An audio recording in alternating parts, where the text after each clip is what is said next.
Welcome back, everyone new here at 4. Today we are talking about spider bites and your kids. You know, they can cause irritation, make your child itch.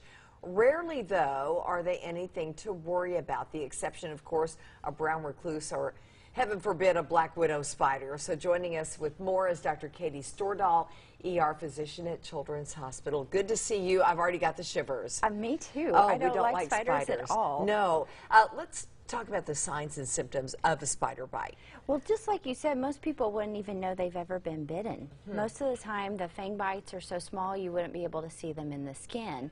But sometimes you can, because you might start to get a little bit of redness at an area.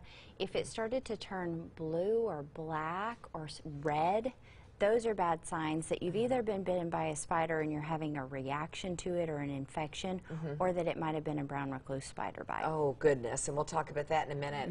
What do you do if you suspect your child has been bitten, though? You see those, you see the marks, some of the things you just mentioned. What do we do next? Basic first aid, so wash that site with soap and water.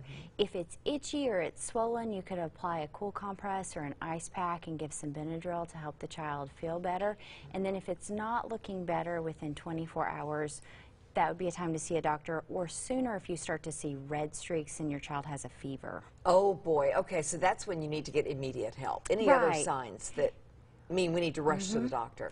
I would be concerned if it starts to look like there's pus under the skin, because that could indicate an infection, or if the child starts to have belly pain, back pain, muscle aches, fevers. That could mean that it was a black widow spider bite. That can cause what are called systemic symptoms, meaning that you have symptoms all over your whole body.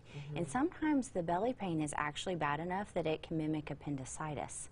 So that's something that you would want to be seen for to try to figure out what's going on. Oh, my goodness. Okay, I'm glad you told us all this. I was not aware of the systemic reaction that can be caused by that. So what can we do to try to prevent these spider bites? Well, brown recluses like to start coming in the fall when it's getting colder outside. They really try to avoid human areas. They don't like noise. They want it to be dark. So usually they're going to be in corners, in attics, or in closets. So those are the areas that if your kids are in there, you would want to look, clean those out periodically, make sure you're not just leaving a big pile of debris where they could get in there. If there is clothes or toys in an area that it's been dark that you think there could be spiders, you'd want to shake everything out, kind of move those things out before your children get in there. Maybe wear gloves while you do it. Yes. All right. Thank you so much. Thank you. We appreciate it. Good to see you. And a reminder, if you have a question about your child's health, email me at ltucker@wate.com, and be sure to tune in every Thursday here on WATE 6 on Your Side News at 4 to see if we use your question on the air.